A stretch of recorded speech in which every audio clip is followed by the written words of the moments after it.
Morning progress.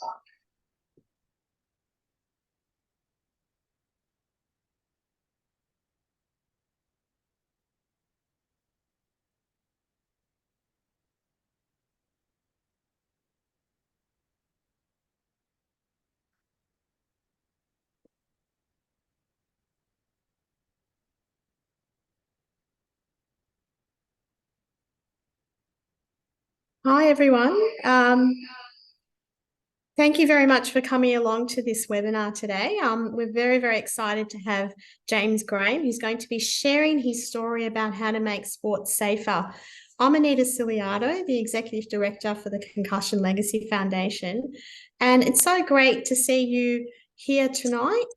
If you have been here before, welcome back. And if this is a new one, we welcome you as well. So thank you very much for spending some time with us tonight, talking to the amazing James Graham. Just as before we start, just a reminder about the Concussion Legacy Foundation. This slide shows us all of our socials. If you want to join any of these, please feel free to connect, and we would welcome all your comments and any sort of information you'd like to share. Obviously, at the Concussion Legacy Foundation Australia, our main aims are to educate. We go out to schools and to sporting clubs and try and educate more about concussion and CTE, as well as safer sports. We also have a support program where we're looking at having a helpline, which has just been launched recently. And, if you do have any questions or you want some referrals or you need just some support, we can sort of direct you to where you might find that. So thanks for that. Also, research is another important component of what we do here. We're only fairly new, only been out for a year or so, but, we find that we're really growing our community, which is amazing. So we have got James Graham here tonight. And before we get to you, James, just a bit of housekeeping. We are going to have a Q&A at the end. So if you've got any questions, please type them in the chat and we can forward them on to James. We also are recording this session. So if you do miss any part of it, you will get the recording in your email. So no need to stress about that. Okay, so James, thank you and welcome for coming. James is really the very first NRL player to announce that he would donate his brain to science. So thank you so much, James, for that. James is an amazing NRL rugby league player. He's played over 500 games, England, Great Britain, so internationally as well. And also for our NRL here in Australia for St. George, Illawara and Canterbury. I know, James, that you've often said that you've had a lot of concussions and collisions, but we'll get to that soon. Also, James is one of our board members and ambassadors. So we're really, really honoured to have you here tonight to participate in this webinar. So thank you, James. Well, thank you for the introduction, Anita. I apologise for my delayed entrance due to some technical issues. I have a new laptop and a new phone, and Zoom didn't want to work for me. So here we are. We're on the phone. We're up, getting ready. And thank you for that lovely introduction. Very proud to be a board member of Concussion Legacy Foundation Australia and share a little bit of my story and some insights and some learnings that I've come across, especially over the past couple of years. More importantly, over the past couple of years post athletic or professional athletic life. Yeah, no, thank you so much. We're really honoured to have you. And, and you're looking great. So whatever the IT issues were, it's all worked out and it's all fantastic. So just starting with our first question, obviously you've had a dream career as an NRL player and as an international player. So we'd love to just share or hear some of your story about your journey to becoming a rugby league player and any highlights that you'd like to share with the community here. Yeah, so I grew up in Liverpool in England, where rugby league was not played. The only sport played really was soccer. So I was introduced to the sport through my father and grandfather. They came from an area that had a strong rugby league background. I was the odd one out at school. As soon as I started to play rugby league, I fell in love with the game from the age of 8. It taught me so much. But like I say, I was a bit of the odd one out at school. There was no rugby league, rugby union, AFL, cricket. It was just all purely soccer, which I didn't mind being the odd one out. Because the sport of rugby league, like I say, gave me so much as a young boy. I was very easily swayed and very impressionable. And thankfully, I had the sport of rugby league to help steer me in the right direction. Didn't always make the right choices, but at the forefront of my mind during those teenage years, especially, I had this will and this want to prioritize rugby league over pretty much and sport over pretty much anything else. I took my studies relatively serious, but a lot of those times in class were spent daydreaming about what a life in sport could look like. Those ambitions became a reality in the August of 2003 as a 17-year-old when I made my professional debut, which was a real pinch yourself moment. I was actually going to school that week, and I played on the Friday and went back to school on the Monday, so it was quite surreal. Got to share that moment with my parents and a couple of my siblings and my late grandparents as well. So yeah, and then on the journey I went, playing in the Super League up until the Super League, the league in England and Europe there, up until the age of 25, 26. And then in 2011, for the 2012 season, I'd signed a contract to come and play over here in Australia, which had been another one of those things that I used to daydream about when I was a teenager. About, I always thought I'd love to go and play over here. Really? I'd come over here as a 15-year-old. I'd never been on an aeroplane before. I came on an aeroplane, landed here in Australia. It was like, wow. It blew me away. I loved how serious Australians took their rugby league. Back home in England, it is a bit more of a minority sport. Like I say, where I come from, Yep. it really didn't exist. So I was attracted to that. So I always when I dared to dream about where my career might go, I made a deal with myself that if the opportunity to come and play over here in Australia eventuated, then I would take it. So that did. I had to, you do change, obviously, from that sort of 15, 16-year-old, but the ambition to come here was planted, that little seed at a very young age, and I got to live that out. Came over here, and then finished playing in 2020 during COVID, where I actually went back to England and finished on a short contract with St. Helens, the club that I made my debut at. Finished with a grand final win, which was amazing. Oh, really? That's a grand final win. Wow. Yeah, That's and then trivia. it was the fairy tale finish, and then the plan was to move back here with my wife and young family. They'd come with me to England for 6 months, and came back here and started life after football. And look, on that journey, sport gave me it was very much appealed to my sense of purpose. Helped me be responsible, helped me make better decisions. Took me literally to the other side of the world, and back again, and then back over.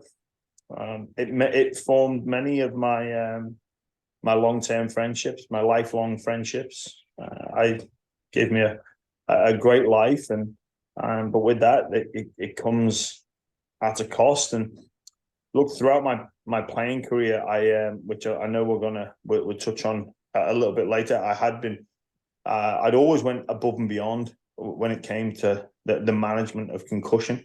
I was quite outspoken. I wanted to be responsible for my own health and my own decisions. I realize now, looking back, perhaps I was wrong. Perhaps I was betraying an image of a person I thought I needed to be. And yeah, a little bit of a product of my environment.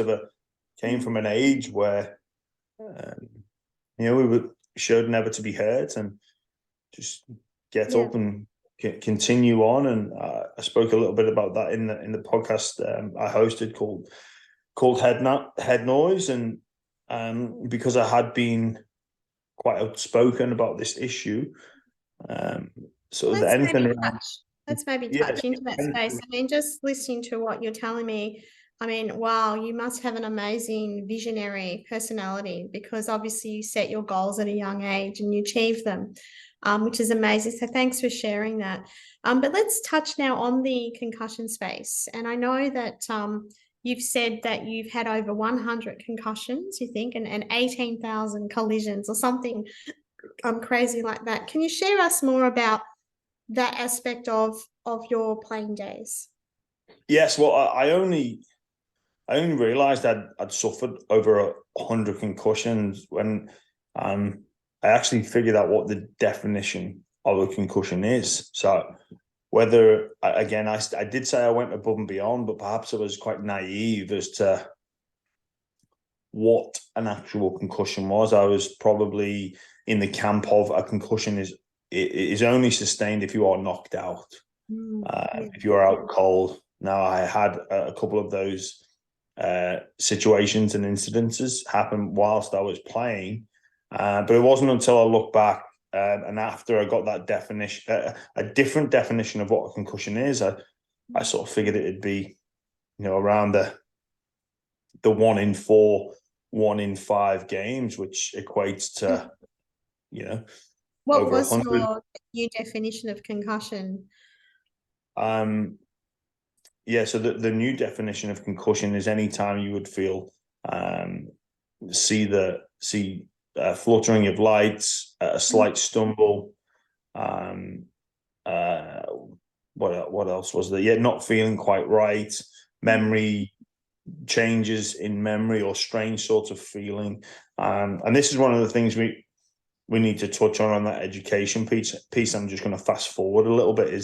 Is actually giving people that understanding of what a concussion actually is. There is still, I believe, a false narrative out there that a concussion is being knocked out, and then the importance of being honest, because like I say, it's hard for actually to define. There's no definitive test that I'm aware of at this moment that somebody can take a blood, a urine, a saliva sample, or go for a scan, CT, X-ray, MRI, etc., and diagnose you with a concussion. Where that's easy to do with a number of other injuries. Quite clear that happens with the collection of a sample or one of those medical procedures. So it is very difficult, and that's why it's really important to be honest. Yeah, it is a really important point, because, like, as you said, a lot of people think that concussion is actually being knocked out, but because the brain doesn't feel pain, it could be just some minor, might even be a headache, or like what you said, seeing stars. So yeah, it's really important. I think your message is so important to get out there. Yeah, and also just quickly, Anita, is that it's important who delivers these messages, because I know what it's like to be a highly motivated athlete that puts success on a pedestal above everything else. And why do athletes do what they do, especially in team sport situations? This is especially relevant for men. Not saying that women and girls don't do this as well, but it's especially a thing that I've noticed in male sports is you don't want to let your teammates down. You don't want to let your coaches down. You don't want to let your brothers by the side of you down. Now, what is letting somebody down? So I used to be of the mindset that letting my teammate down was not getting up and carrying on at all costs, and not moving along in the next play, not being involved in the next tackle, not being available to take the next run. Well, yeah, maybe that is letting someone down, but is it not really letting down your teammates by continuing on and that leading to a degenerative brain issue or disease earlier than what would have naturally occurred? So we've got to think about what letting people down is. Yeah. Because I know now, with the benefit of hindsight, and perhaps that was just youthful ignorance.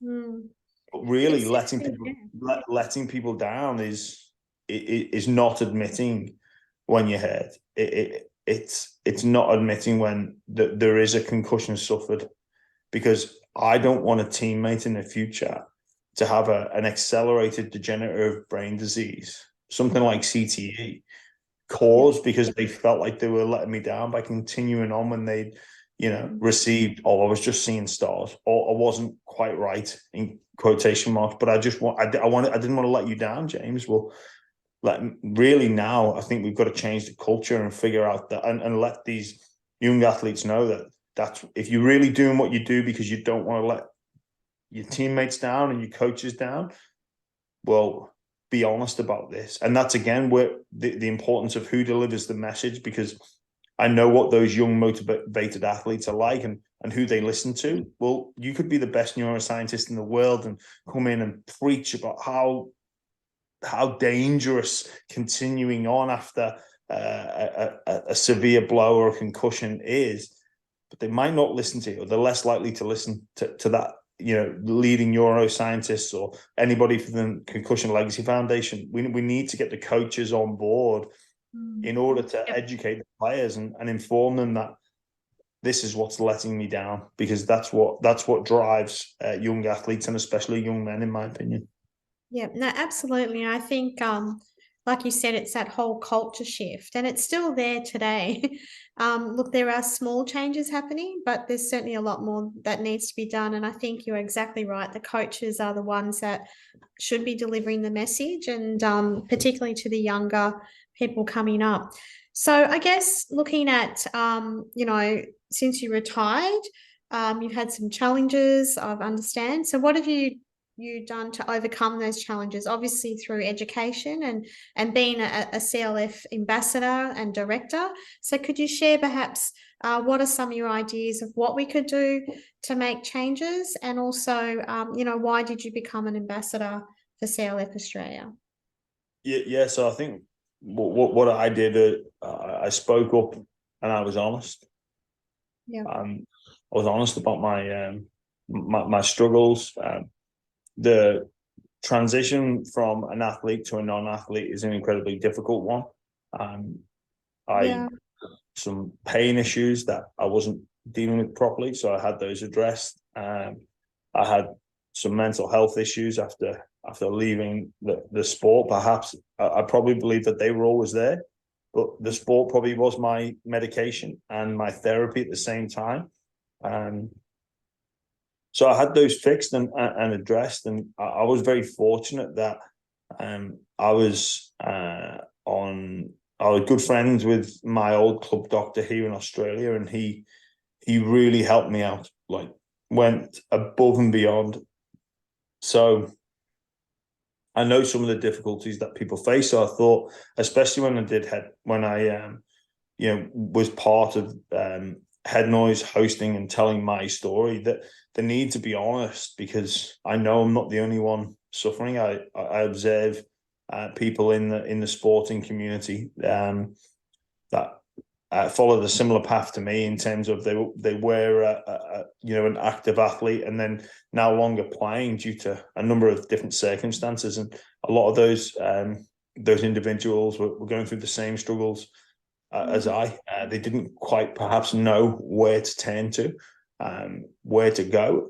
So as well as being part of the Concussion Legacy Foundation, I am still campaigning for improvement and greater, easier access for former athletes, and knowing where to go medically.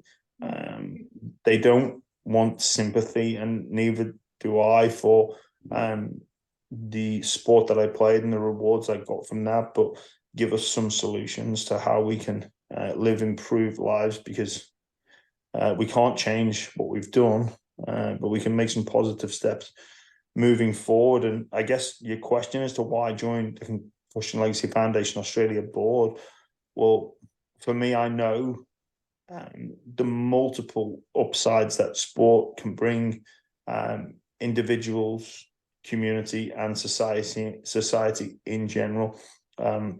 I'm the father of 2 young daughters, and we see the exponential growth of women's sport and the positive impacts that makes. But I do feel we need to make some positive changes, because I know sport can be amazing for people, for communities and society.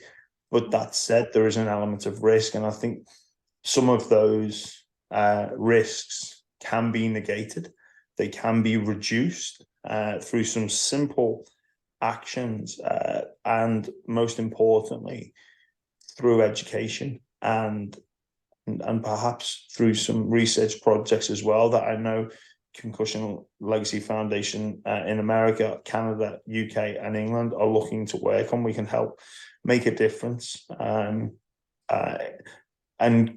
create an even more positive space for youngsters to express themselves. We know the benefits of activity. We know the benefits of connection. We know the benefits of problem solving that team sports bring.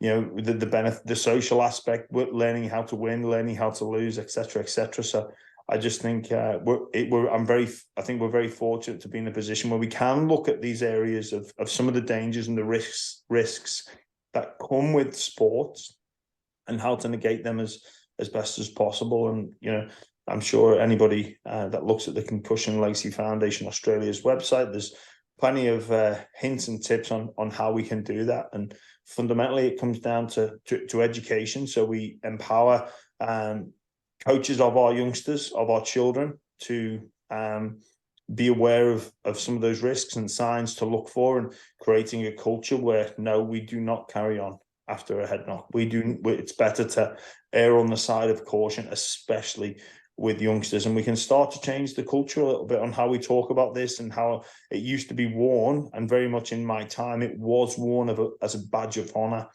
to continue on, especially when I first started to make progression through the ranks at St. Helens back in the early 2000s. If you were to be down facing the ground and then got back up and continued for this team, it really was a badge of honor, and you would be congratulated for it. And no doubt that rippled out onto the amateur fields and the junior fields as well. So we can look to stop that. That fundamentally needs to stop, and that comes through culture change and education.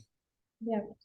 No, we're certainly very privileged to have you as part of the team. And I think with CLF Australia, obviously we're not against sports. We're just trying to find ways that we can embrace and find ways that we can make it safer, particularly for our juniors. And, just making small modifications in training practices and things like that, just to give their brains a little bit more protection. That's it. And we're not asking our sports governing bodies to completely stop the sport, or parents to remove their children or completely wrap them in cotton wool. We're asking them to make some positive change that will not come at a cost to the sports governing body. In fact, it will come as a benefit. I firmly believe that some of the recommendations that I've heard Chris speak about is that it would actually come as a gain to the sports governing bodies, to junior participation, and expand the impact even further than what it currently does. Absolutely. I think that's what we want to do. We want to inspire children to play sports. And if we have safer protocols in place, even like the other day we were talking about soccer and heading, perhaps restricting the number of heading of the ball for children. More children can come and play. It's just, it's really something that we want to envisage in the future. tell us, I mean, you did mention head noise. Can you tell us a little bit about head noise, what it is for those people that don't know, and also any other projects that you're working on? Yeah, so just to touch a little bit more on that last point is, I'm a father as well, and I want to know going to the sporting field that the governing bodies are listening to people at the Concussion Legacy Foundation, and they do have my children's best interests at heart, and knowing that they're informing the coaches of the risks, because I know the dangers of some egotistical junior coaches that put winning above all else, and that's not what junior participation is about. Yep, It's not about winning that. It's not about winning that under 10s local league trophy. It's about creating better people, creating a better community, and a better society. Now yeah. you need to put your ego to the side, and if young Billy or young Sally is suffering from what appears to be a concussion or a slight concussion or a head knock, or you see something that doesn't look right, you need to remove them from the field of play and get the medical care that they need, even if that is, met with a tantrum from a youngster. We've got to work through that. But onto the question of head noise. Yeah, I have spoken a lot around concussion, and that was a podcast investigation series into all things concussion related, with a multitude of sports across Australia, and some of the impacts that it's had, some of the more extreme stories where it was mismanaged, and what could have been done better. A little bit of a dive into my post-career struggles, some of the things that are positive, some of the things that are negative, some of the damage that has been done. And again, I go back to that phrase of, I don't want sympathy for what the situation that I'm in. I want solutions. And I want solutions for our next generation of athletes, and the ones after that. And I think there's a little bit of a push there to make some positive changes, like contact in practice sessions, age of exposure to collisions. Do we just go into tackle sport, or is there a license to tackle approach where a child goes through the correct education procedure and demonstrates that they are capable of participating in tackle or contact sport, and it becomes licensed, and not too dissimilar to how we drive our vehicles around. So there are, perhaps changing some sports into weight categories as opposed to age categories. So what's going to have there's some small changes that I think we could make, that could make a huge difference, and look after the children and the parents, because there are some absolute horror stories out there that we don't want to see repeated. It's beyond silly if we repeat that. So yeah, again, head noise. We spoke to some former athletes that have some harrowing, just awful stories of the situation that they're left in because of the culture and the protocols of yesteryear, and it doesn't need to be that way anymore.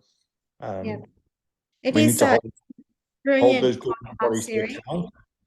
Help.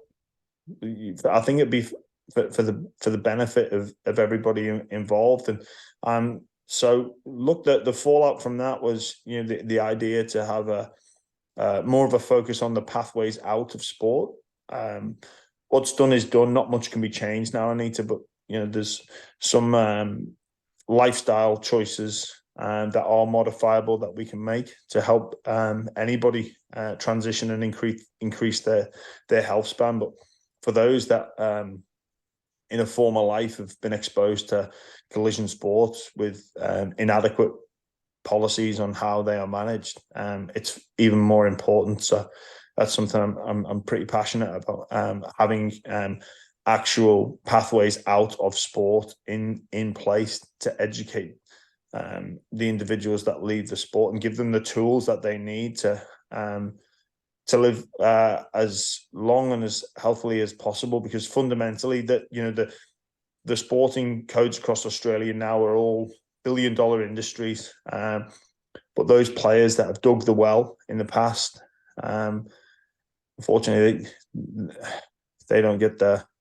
care that I think that they've earned and the care that they deserve. We owe it to those players of a former generation that fallen on hard times, come out of an environment. They were products of their environment where that was what they did, and perhaps there was medical negligence, or perhaps it was best knowledge at the time. Perhaps that some people looked away or they knew what they knew, but we can't change that. But we can help and support those individuals to, and their families, because we know the impact of this doesn't just lie with the individual. I've spoke to a number of people, and their wives and their children are picking up the pieces of this, and those people deserve better. So that's something I'm still working on, and not hopefully, I'm backing myself and some people around me to get this vision off the ground.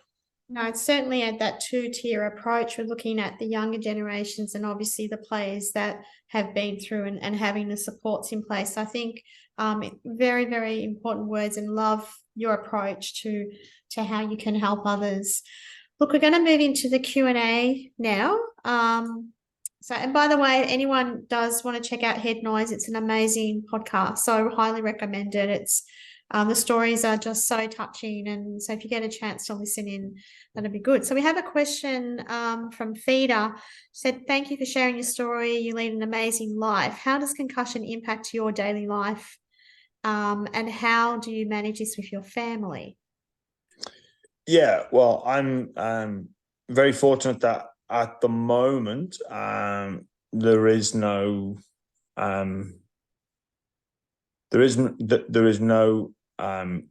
signs of degenerative brain issues. How does this impact my day-to-day life? So I'm aware of the modifiable risk factors for degenerative brain issues. What's done is done. I can't go back and change the past and change how I manage a concussion. I can't put my hand up and say, look, I'm not okay.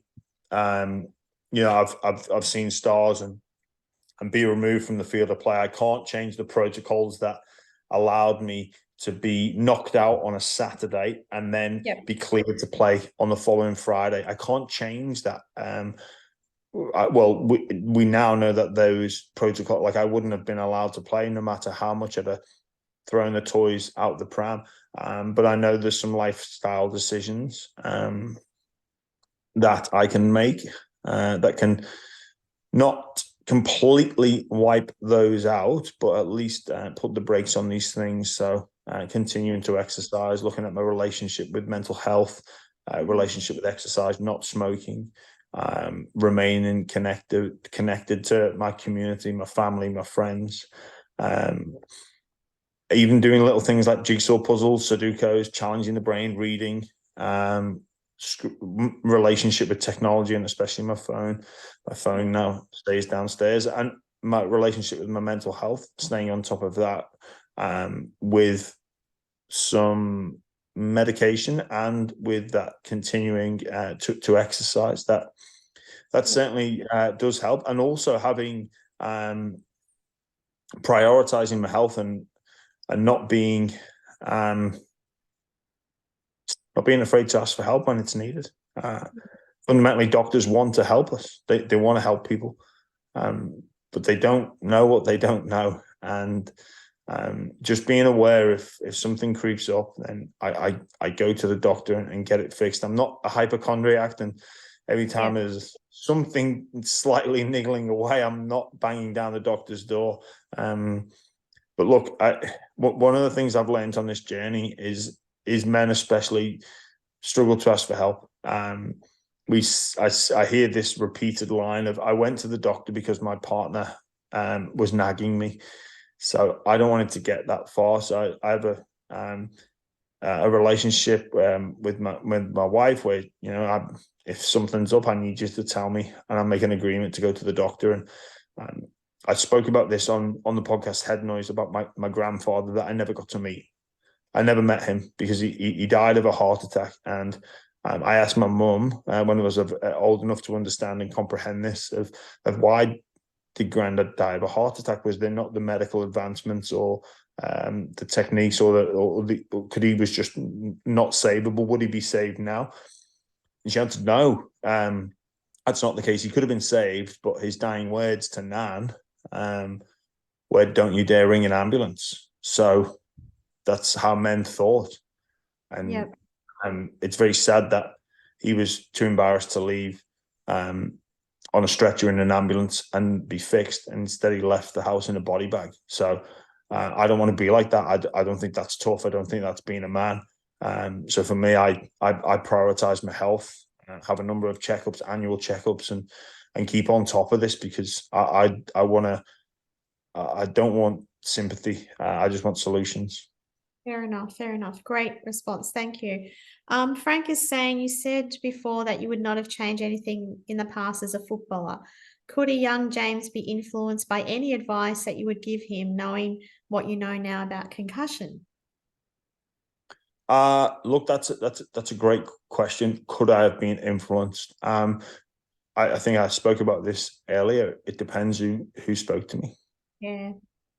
Yep. Depends who it came from, because I know as that highly motivated athlete, the circle of people who who could influence me was very small. Yeah. And I'm coaches and other players around me in that team were the ones that I listen to. So that's why I think it's so important. It's not about, we know the message, but who delivers it, and is it sincere that it comes from the coaches? So if I time traveled back and said, hey, James, it's future you, I'd tell him to get stuffed. Yeah. But if my coach at the time got me and said, look, mate, we need to change how we manage this, or if it was from the governing bodies, I mean, sometimes young people need to be protected from themselves and not be allowed to, be knocked out on a Saturday and then be allowed to play the following Friday. That's why we put seatbelts in cars. That's why we have a number of areas in society where we do exactly that, where we protect young people from themselves. We make you can't ride a bike legally without a helmet on. Well, why is that? It's to stop young people, especially, doing dangerous things and it coming at a cost to the health service. So, there's no reason why we can't change those things in our sporting codes as well. But I probably wouldn't have listened to my future self, in all honesty. Yeah, no, it's a tough one, and I think we didn't know back then as well. And I think, we've got the Senate inquiry coming out, so who knows what might come out of that as well. And it might sort of be a little bit clearer. Andrew, hi, Andrew, how are you? With regard to medical care for young person sports, is there a specific current method of care that should be urgently reviewed? Is the question.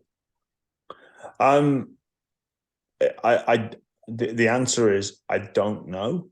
But I know that we need to educate our young the coaches in youth sport around some of the dangers, and like I say, that change in attitude of an under-11s grand final is not the be all and end all of that young child's life, and the other parents involved, and certainly not yours, because competition is good. The healthy competition can be good, but I'm sure we're all, anybody that walks a sporting field on a Saturday or Sunday and watches their kid play can see that some, not all, some coaches, some parents put it on such a pedestal with a greater importance than the NRL grand final, and it just isn't. So we need, that's something that we need to really look and educate. And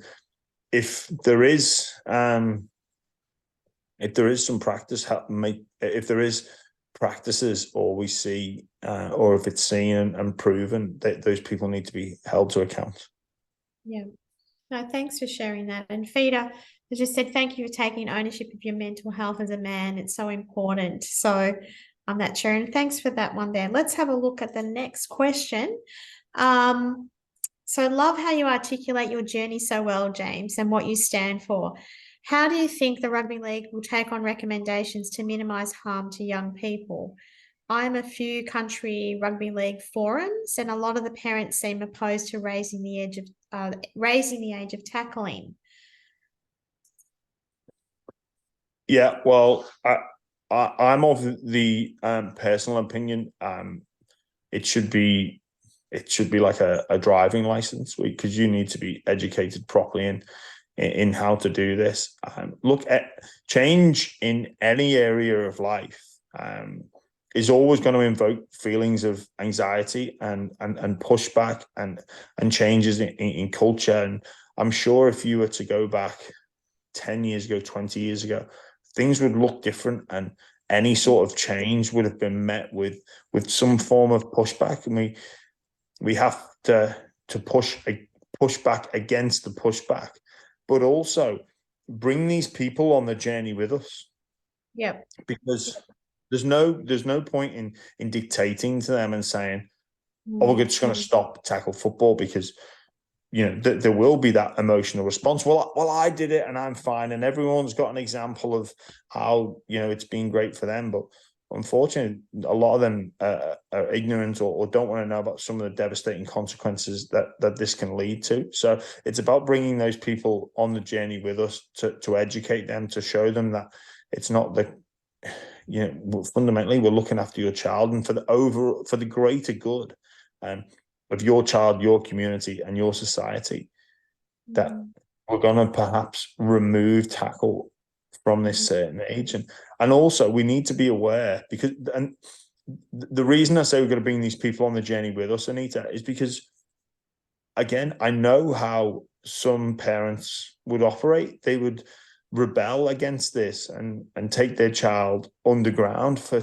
underground tackling sessions. I know that would happen, unfortunately, which actually then increases the danger when they reach the tackling age, because they're way further advanced than the rest, and they would think that they would do that because it's their way of thinking they're going to earn an NRL contract and play for their country one day, and it can't work like that. It really can't. We've all got to be on this journey together. Yep, absolutely. And I think it's just those perspectives and some really great advice there that you've got. Just someone says, my husband used to play professional rugby league in the UK in the 80s. He often played first grade on a Saturday, first team Sunday. He now has early onset Alzheimer's and probable CTE. There needs to be much more education around head injury. Thank you for bringing this attention to this issue. So just a thank you comment there. Okay, Fiona, just wondering if you saw the interview with Wally Lewis on 60 Minutes, and if you could relate to things he was describing.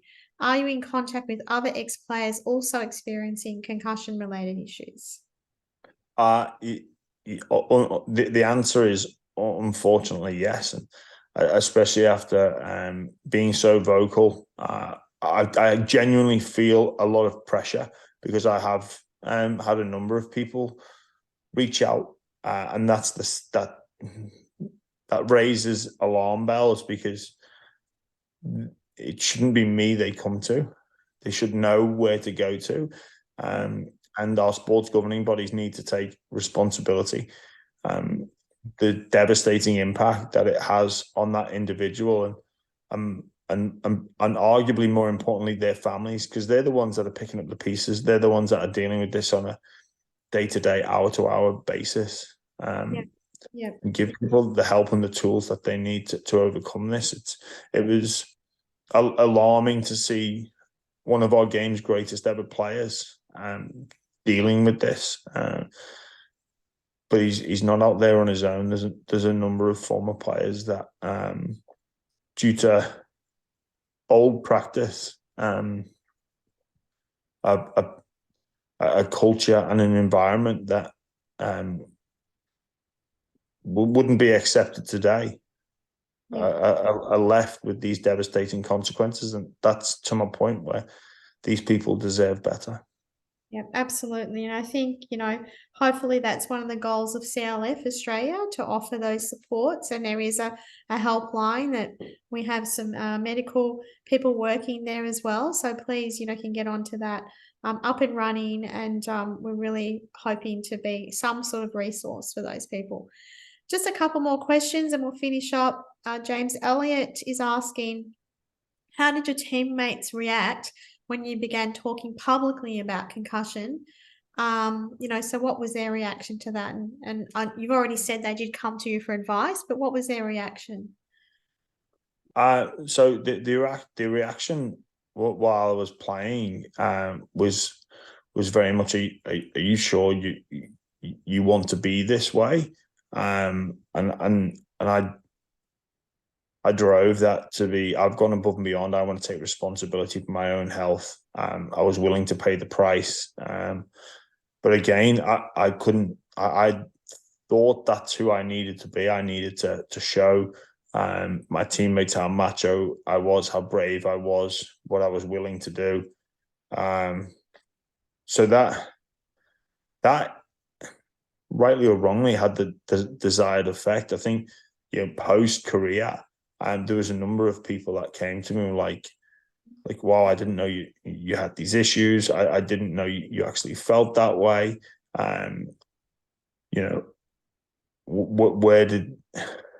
When did the change happen? I think part of that change came from me stepping out of that environment and totally stepping out of that environment. I didn't get into coaching. I stayed away from that. And then it wasn't until, I think sometimes we, especially in sporting communities, we can live in a little bit of a bubble and want to keep everybody out. And you don't need to see this. Like, we've got this. And again, I'll probably, like I say, the best neuroscientist in the world could have come and told me of all the dangers, but I didn't want to hear from you. Yeah. I wanted to protect what I had because I thought this was the be all and end all of my existence, when the reality of it is it's not. Again, post career, people have congratulated me on talking about my struggles with mental health. It's inspired some to get the care and attention that they deserve. I was probably quite reluctant to go forward with it at first. I think there is perhaps still a slight stigma around it, or it's not believed by people that it actually exists, which is unfortunate. But one of my brothers, that probably meant the most to me. It wasn't the teammates talking about it. It was one of my older brothers that reached out and said, wow, I've been suffering from mental health issues for 10 years now. I'm on, I see a psychiatrist medication, but I've never said anything to you about it. And I was new on medication and psychology and seeing a therapist. And I came public with that, and it helps start conversations. It's a conversation starter. And, me putting it out there, the reason I did it is because it could be a conversation starter for some people. And to show that important to get that people talking about it, because that's even with mental health, it's just one of those things that we need to really connect and share. So absolutely. Yeah. All right. Just have you considered coaching children? Was one question from Luana. No. Okay. Because they don't listen to me. I have a 5-year-old and a 7-year-old. So, okay. That's enough for me. That's enough. Yeah. And also I enjoy being out of that bubble now, and I enjoy just sitting back and watching them, not treating it like it's the be all and end all. And I genuinely take joy from watching my kids get coached by other people that are far better at doing it than I ever would be. Yep, no, fair enough. Just two more quick questions.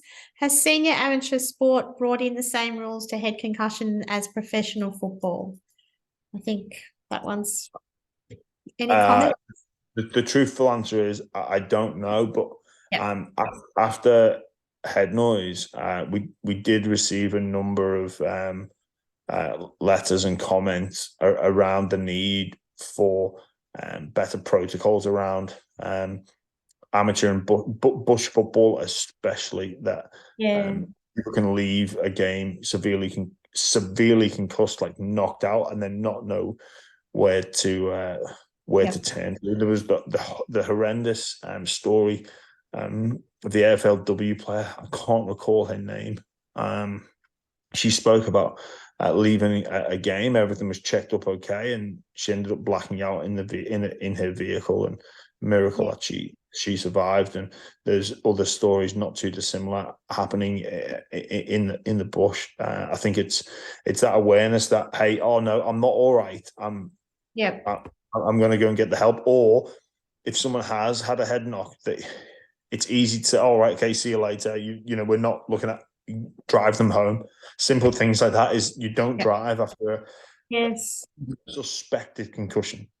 Yeah, and it's such a real issue. I've It heard is. so many And cases. all and also I need to just quickly on that is and again this is especially a thing that I've witnessed in men is their default position is I'm okay. And Yeah. that I'm fine, I'm right, let me drive. It's Yep. and I've seen women do it as well, and Yep. it's probably more relevant with athletes. Yep. I'm okay because I don't want to show them hurt because I'm thinking Yeah. about what I'll be doing next week, and this Yep. exists across the Yep. country at all different ages. Well, no, you're not okay. We're going to drive you home, and we're going to make sure someone's there with you, just Yep. in case. That's certainly a very important point there. Last question for the night is Jeff here. And thanks, Paul, for your question before that. So thanks, James. You've mentioned a couple of times the need for the professional sporting bodies to step up. What do you make of the recently concerns that the NRL Players Association raised about rugby's chief concussion advisor, Dr. Andrew Gardner? Are the professional codes actually getting the right advice? That's a Yeah, look, I don't want to comment on anyone Yep. individual. Yep. There is obviously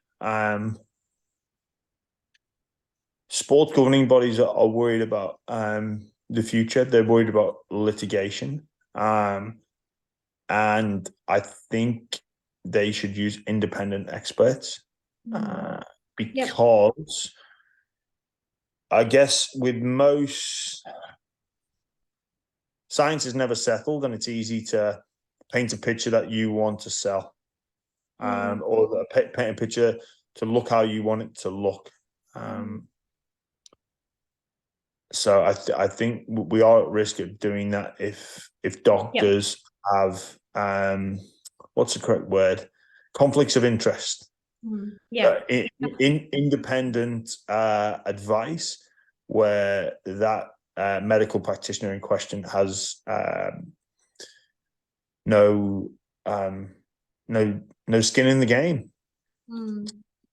It's one of those issues, and CLF Australia recently met with the NRL Players Association, and was really happy to learn that they are really concerned about players' safety and health, and they've actually agreed to use the CLF helpline as well as a resource for both their current and past players. So it's good to hear that the NRL Players Association are taking positive steps towards making a difference. Thank you so much, James, for the session today. It's been great. Thank you everyone for your questions. Just some of your advice and wisdom is just so insightful, and it's always a pleasure whenever I get to speak to you. So thank you very much for coming in. If anyone is looking, has symptoms, please note we do have the CLF helpline. I can just log on and send in a request, and someone will reply to you very quickly. And just quickly, Anita, just on that, don't wait. Just call that number yesterday. Yeah, there's no advantage in waiting. Tomorrow never comes. Just get it done now. Like, Yep. don't wait. I can't stress. There's time pressure on these issues.